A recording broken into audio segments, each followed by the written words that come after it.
ଥାଇ ଲାଗୁଛ କାଇଁ ପାଖରେ ଥାଇ ଲାଗୁଛ କାଇଁ ରହିଛ ବହୁ ଦୂରେ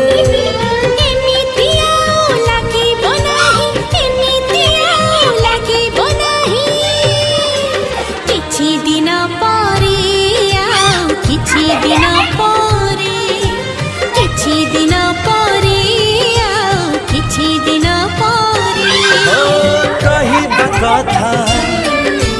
କହିବା ପାଇଁ କହିବା କଥା କହିବା ପାଇଁ କାହିଁକି ଛାତି ଧରେ